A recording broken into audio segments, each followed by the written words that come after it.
Tell us a little bit, Currivan, about the type of interactions you had while you were getting your treatment, and what about Dana-Farber made the process and what you were going through a little bit easier for you.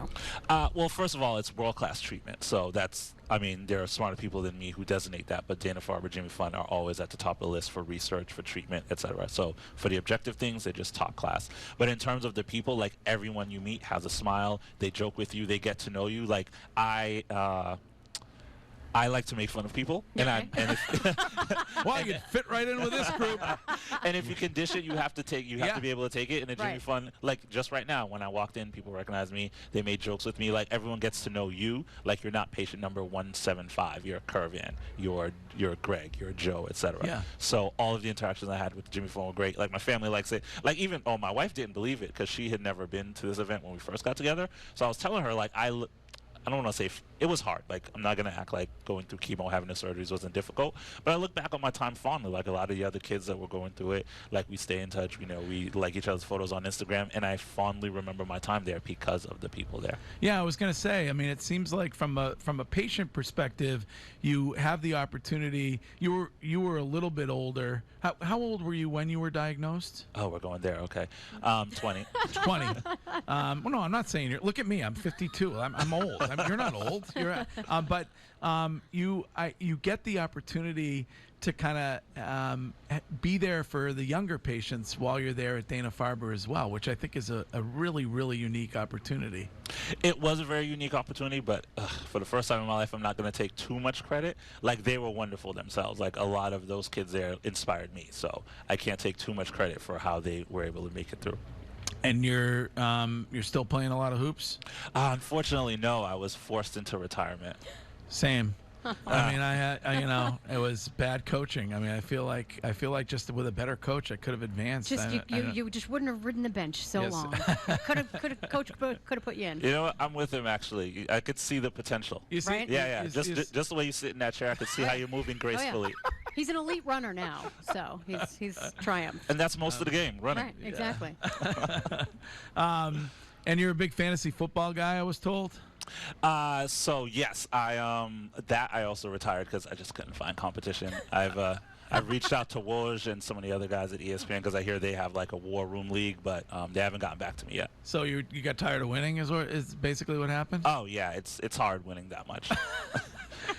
Well, when Tom Brady's on later, ask him. Like it wears you down. It gets boring. Wow.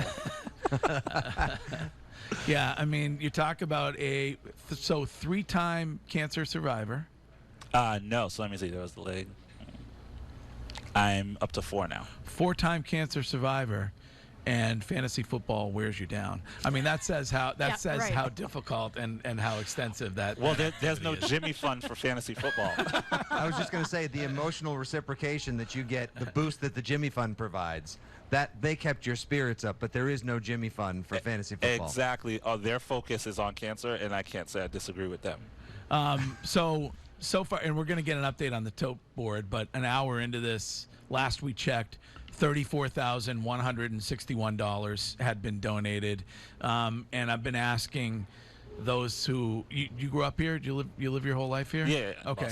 Boston. Same. So I've been asking what it is about this city you think makes it so generous.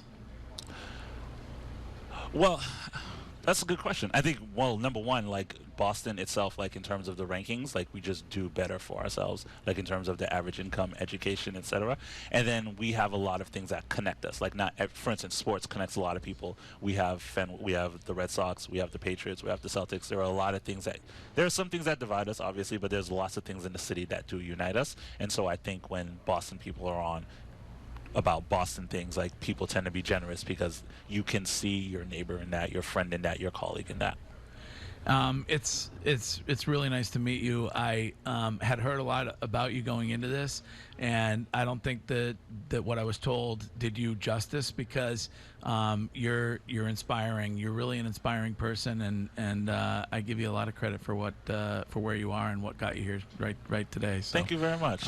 And for those who are thinking of giving, maybe a few words about Dana-Farber to wrap it up this morning about kind of when somebody gives, when somebody takes the time out of their day this morning to text K-Cancer to 20222 or to call 877-738-1234 and make a donation, or to become a monthly donor, you, as somebody who's fought the good fight, what does that do for you? I can tell you both as a patient and as someone who's donated, I'm your inside man for anyone considering giving. It goes to helping kids who are going through cancer continue to smile. It goes through helping them continue to live. It goes to helping them have an easier time with something that is very difficult. I can tell you from experience, it all goes to helping the patients there get better and stay better. That's right. Give someone else a chance to retire from fantasy football because Yeah. they're just too good at the most impossible game. You're an inspiration, Currivan. Thank you very much. All right. Well, thanks for coming over this morning. Thanks for having me. All right.